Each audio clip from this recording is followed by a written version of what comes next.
VOA Africa.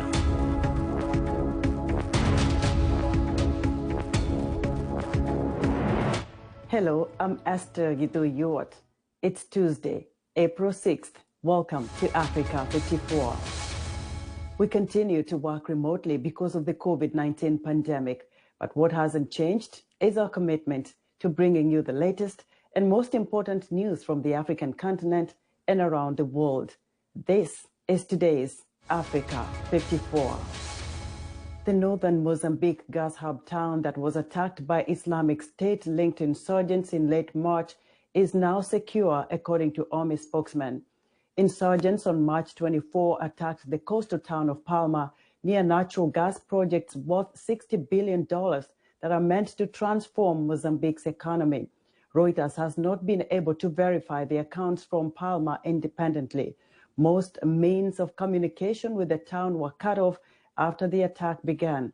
The army said that the installations by French major oil company Total in the town were now secured by the army after Total removed its remaining workforce from the site on Friday, leaving it in the hands of the military. Mozambique's defense ministry did not respond to a Reuters request for comment on Monday. Islamic State-linked insurgents have been increasingly active in the surrounding province of Cabo Delgado since 2017, although it is unclear whether they have a unified aim or what specifically they are fighting for. U.S. Secretary of State Antony Blinken spoke on Monday with Sudanese Prime Minister Abdallah Hamdok on efforts to advance the peace process and promote political reforms, according to a State Department statement. The two also discussed negotiations related to the Grand Ethiopian Dam and the need to lower tensions between Sudan and Ethiopia, according to the statement. Meanwhile, Sudan's government has declared a state of emergency in West Darfur state after at least 40 people were killed and 58 injured in 3 days of tribal clashes in its capital, El Geneina, according to the United Nations. The incident is the latest in a resurgence of violence in the Darfur region since the signing of a peace agreement late last year and the withdrawal of UN peacekeepers. In January, at least 129 people were killed and 108,000 people remain displaced after similar clashes in El Geneina between members of the Masalit tribe and Arab tribes. The United States is looking into reports of human rights abuses and atrocities in Ethiopia's Tigray region, the U.S. State Department said on Monday. Department spokesman Ned Price told a news briefing that the United States is gravely concerned about accounts last week by CNN and the BBC of a massacre in the region by Ethiopian forces. Price, however, declined to say who the United States believed was responsible. Ethiopia's foreign ministry has said in a joint investigation with external experts into alleged human rights violations would start soon. Price also welcomed an Ethiopian foreign ministry pledge that Eritrean troops would withdraw from Tigray, calling such a withdrawal an important step forward in de-escalation in the region. More than 1,800 inmates escaped from a Nigerian prison in the southeastern city of Owerri after an attack by gunmen carrying rocket-propelled grenades, machine guns, explosives, and rifles, according to the prison's authority. Nigerian police said it believed a banned separatist group, the indigenous people of Biafra, was behind the attack, but a spokesman for the group denied involvement. The attackers used explosives to blast the administrative block of the prison and entered the prison yard, according to the police. At least 80 dolphins and large numbers of fish have washed up dead on beaches near Ghana's capital, Accra, since Friday, prompting investigations by the authorities. The cause of the death was not yet clear. A team from the Fisheries Commission took fish and water samples from Osu Castle Beach in Accra, according to the Ministry of Fisheries statement. The Food and Drugs Authority said it was checking fish markets to make sure the fish that washed up dead were not sold. The head of the Fisheries Commission told Reuters that between 80 and 100 dolphins had been found. Prosecutors continued to make their case Monday as the trial of Derek Chauvin, the former police officer charged in the death of George Floyd, enters its second week. VOA's Isha Sarai has more. Minneapolis police chief told jurors Monday that former officer Derek Chauvin's actions against George Floyd were not in line with the department's policies. There's an initial reasonableness in trying to just get him under control in the first few seconds, but once there was no longer any resistance, and clearly when Mr. Floyd was no longer responsive and even motionless, to continue to apply that level of force to a person proned out, handcuffed behind their back, that in no way, shape, or form is anything that is by policy, is not part of our training, and it is certainly not part of our ethics or our values. Chauvin stands trial, accused of murdering George Floyd after he kneeled on Floyd's neck for more than 9 minutes. The jury heard discussion Monday of the use of neck restraints. The conscious neck restraint by policy mentions light to moderate pressure. When I look at Exhibit 17, and when I look at the facial expression of Mr. Floyd, that does not appear in any way, shape, or form that is light to moderate pressure. Medical professionals said that Floyd's heart had stopped by the time he was brought to the hospital. The doctor who received Floyd in the emergency room on May 25, 2020, told jurors Monday that he believed a lack of oxygen led to Floyd's death. Was your leading theory then for the cause of Mr. Floyd's cardiac arrest oxygen deficiency? That was one of the more likely possibilities. I felt that at the time, based on the information I had, it was more likely than the other possibilities. And doctor, is there another name for death by oxygen deficiency? Asphyxia is a commonly understood term. Defense attorneys argue that Floyd died of unrelated medical issues and drug use, citing that fentanyl and methamphetamine were in Floyd's system. There are many things that cause hypoxia that would still be considered asphyxiation. Agreed? Correct. Drug use. Certain drugs can cause hypoxia. Agreed? Yes. Floyd's death last year ignited international protests in support of Black lives, which questioned the training and motives of police officers. Isha Sarai, VOA News, Washington. The small town of Dona, near the Texas-Mexico border, is receiving media attention in the recent immigration debate because it is also where many migrant children and families are being processed. VOA's Elizabeth Lee shows how the attention has affected the town's residents. Joshua Rojas grew up in Dona and remembers when this neighborhood was just farmland. We lived in a little 20-foot travel trailer right here, and we were very poor. I remember we didn't have electricity. They turned off our light. Rojas' father, an immigrant from Mexico, built this house over time. Rojas is one of the first in his family to attend college. He now has a good job and owns rental properties on the side. He says this temporary migrant processing facility on the south side of town has been good for business. When the Border Patrol agents have to come here, when the contractors have to come here, it benefits me. My Airbnbs get filled up. What's happening right now, I've never seen anything like it. Opened in February, this processing facility was originally created because the permanent processing center in a nearby town was being renovated. Since then, this facility has put Dona in the national spotlight as the U.S. sees a surge of migrants, mostly from Central America, including unaccompanied children trying to cross the border. Danielle Rocha's bakery has not picked up because of the facility, and he doesn't like the kind of attention it's brought to his normally quiet town. Brought like a negative view, I guess, towards the little town, saying we can't handle our stuff in the border and how we treat children. I don't blame this president or the past president. It's been a case where it's just our immigration system hasn't been updated. The blame is on Congress. It's been on Congress for so long to deal with the border. For years, Republicans and Democrats in Congress have not been able to agree on what immigration reform looks like. Those who live in Dona say the politicians in Washington don't know what it's like to live here, especially during a pandemic. Anybody who doesn't have a college degree and doesn't have a government job they're struggling. I have a friend who owns a landscaping business, mows lawns and things like that. Illegals will come and do it for cheaper.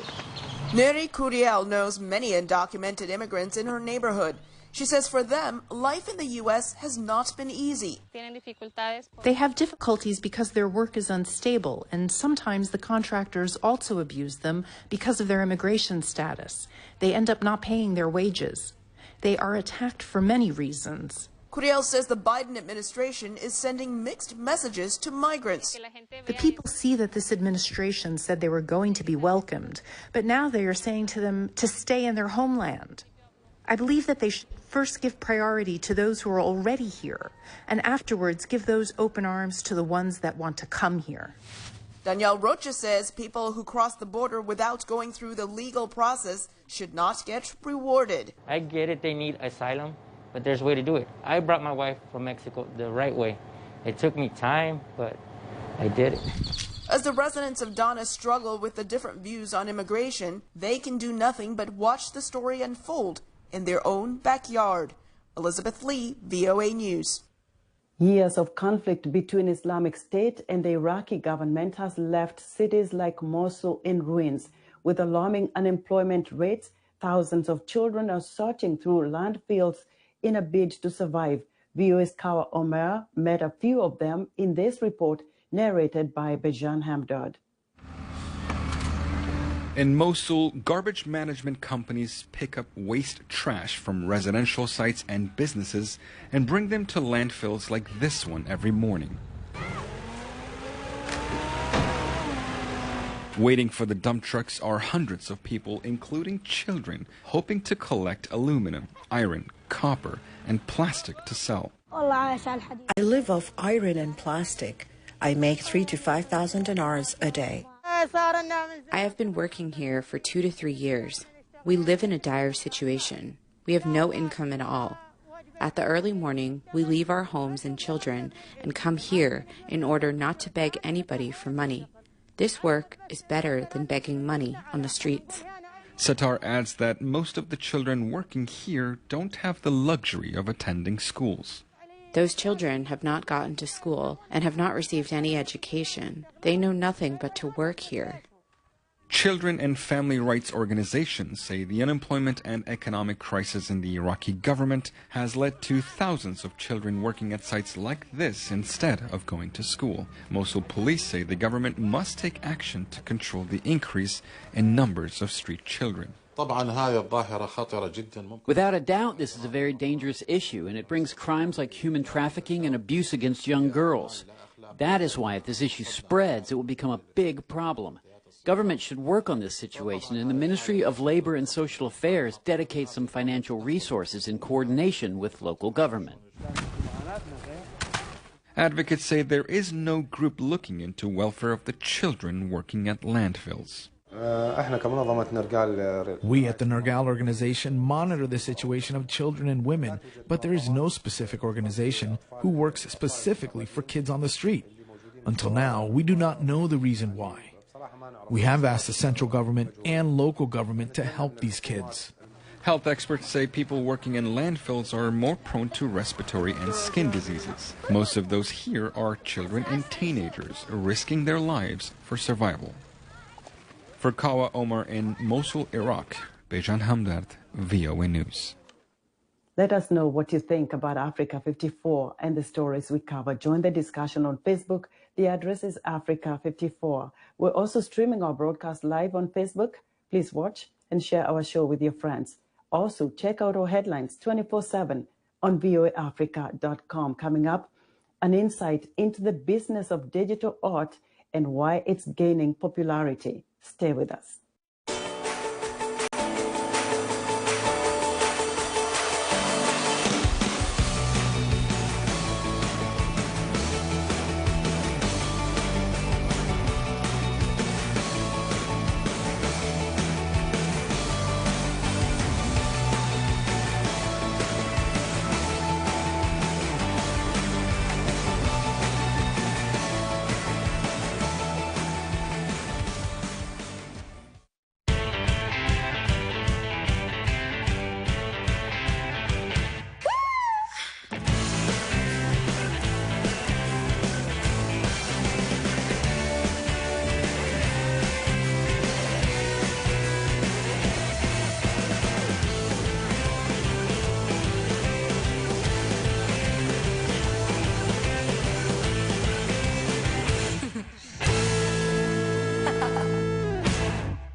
Welcome back to Africa 54.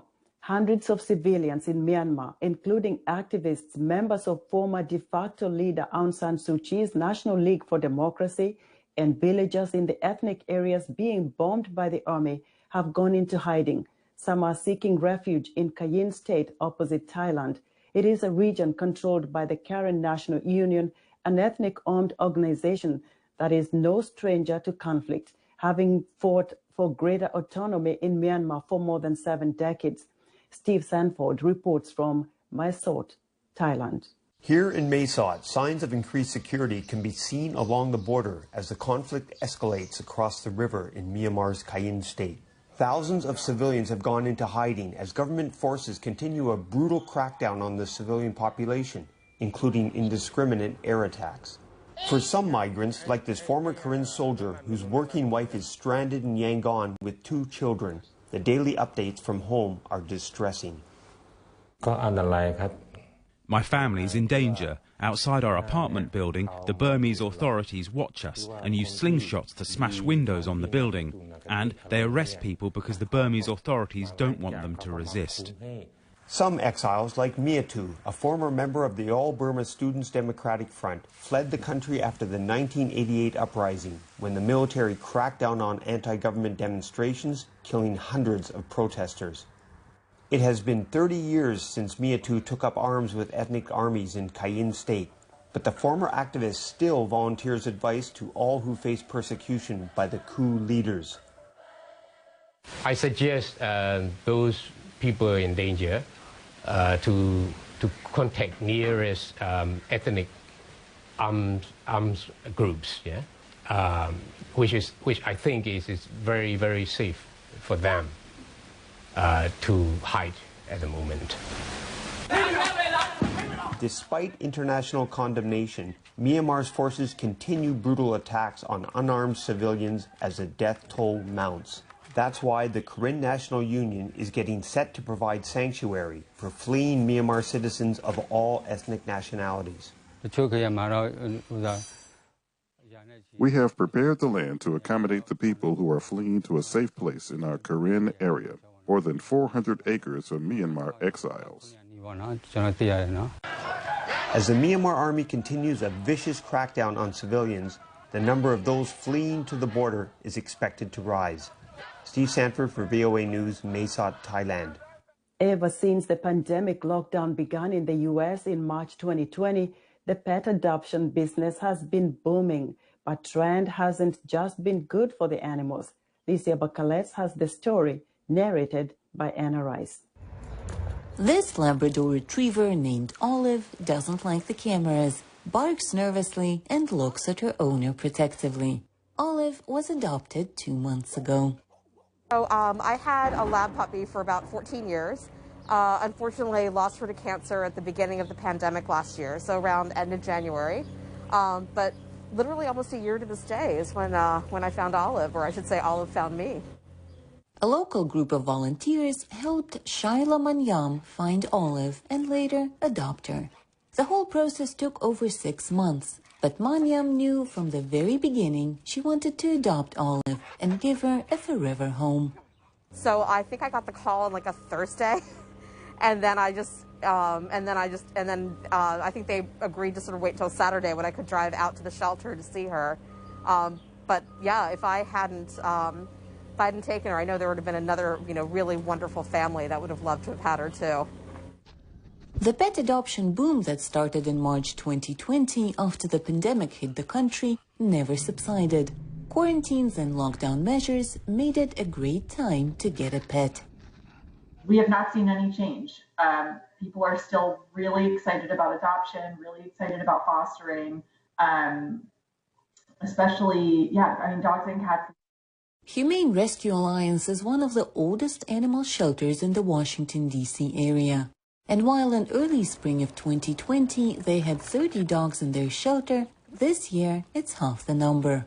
For many, having a pet at home means invaluable emotional support for them or their children.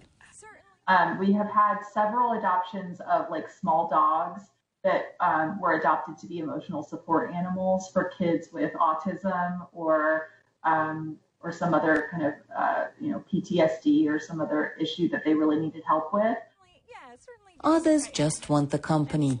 Julie Rukovkina, who has been self-quarantining for months, says without her chihuahua, the experience would have been a lot more difficult. I could always, snuggle with it. He likes to snuggle. He's always kind of next to you or on top of you, so. In the past year, several of Rukovkina's friends followed her example and adopted dogs from a shelter. And volunteers are happy to report that despite fears that many animals would be returned with the relaxation of lockdown measures, that never happened. For Lacey Bakalets in Washington, Anna Rice, WEWE News. The record-breaking sale of a digital artwork in March is part of a rush to invest in previously unmarketable things like basketball highlights, video game art, and even tweets, making it possible NFTs or non-fungible tokens. Matt Dibble explains. Despite taking place online, the final moments of a recent Christie's art auction were dramatic. An artwork had just sold for nearly $70 million. Even the artist, Mike Winkleman, was stunned. It's like an unfathomable number, to be quite honest. It's just crazy. It's the third highest amount ever paid for a work by a living artist. And even more extraordinary, the work is digital, with no real physical presence other than a digital file. Every Days, the first 5,000 days, is a collage of 5,000 images made one per day over a period of 13 and a half years by Winkleman, who uses the name Beeple.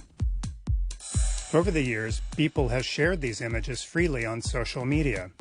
So how does an artwork go from free to worth millions overnight?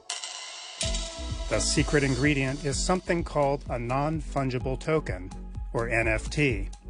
NFTs use blockchain technology, but unlike other forms of cryptocurrency, each NFT is unique. Attaching an NFT to an artwork is a way to authenticate it with a digital signature. Digital artist Jonathan Monahan has also sold work using NFTs. The hardest thing about being a digital artist has always been trying to get people to get behind a unique artwork that exists only as a digital file. Last year, the NFT Art Marketplace Foundation approached Monahan about joining its roster of artists. When I started this back in October, it was pretty quiet. There was only a dozen or so artists doing this. It's incomprehensible how much this blew up in the past 2 months. NFTs have been around for about 3 years and are now being used to sell everything from basketball highlights, digital objects from video games, and even a tweet. The big players in the NFT field tend to be cryptocurrency insiders.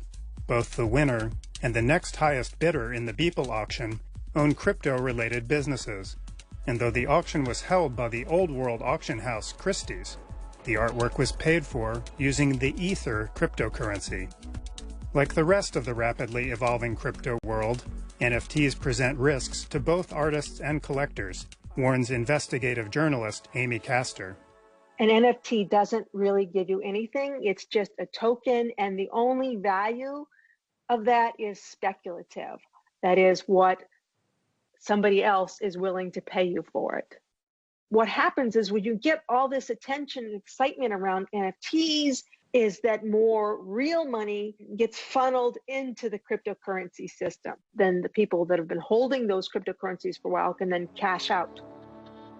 For Monahan, who says he has researched the crypto world, the potential benefits of using NFTs outweigh the risks.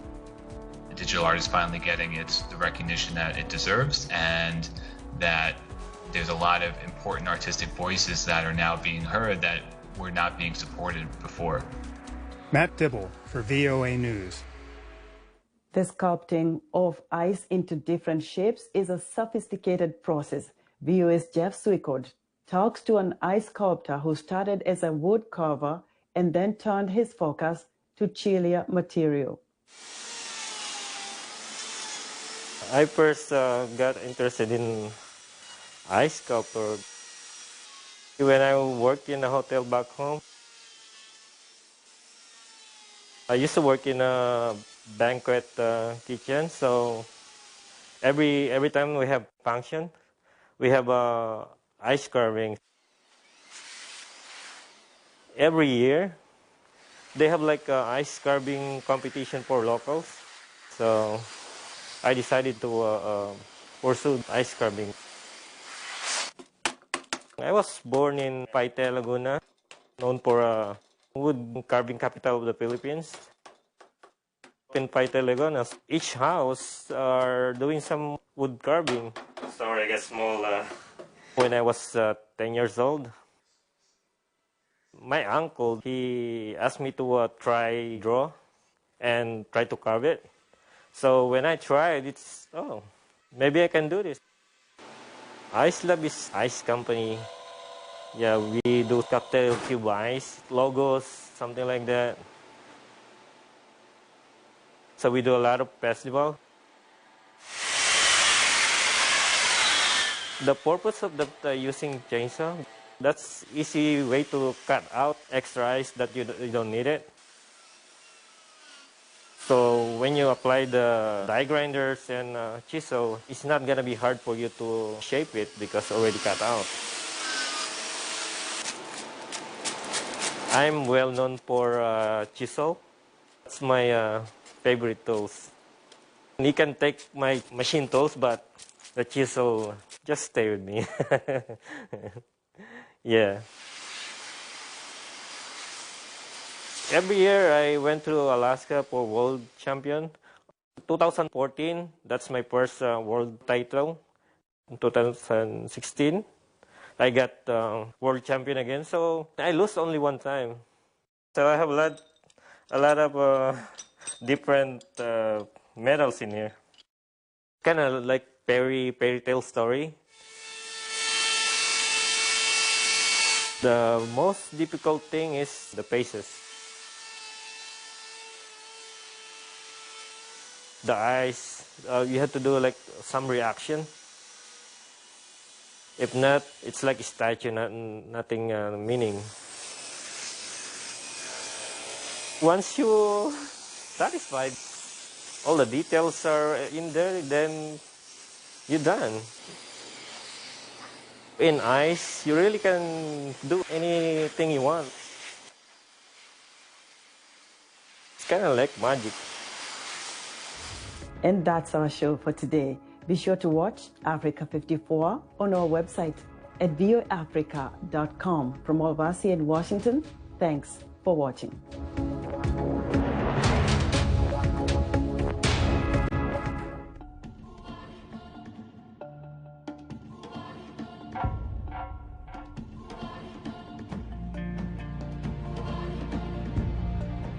Kwa jina naitwa Geoffrey Mbilinyi, ni CEO wa G&M Cargo ambao ni wasafirishaji wa mizigo kutoka China kuja Afrika Mashariki. Kwa kifupi, kampuni ya G&M Cargo imeanza mwaka 2010 ikiwa na ofisi nchini China, mji wa Guangzhou, na Tanzania, mji mkuu wa Dar es Salaam. Baadaye tukaja tukafanikiwa kufungua ofisi nyingine nchini Uganda.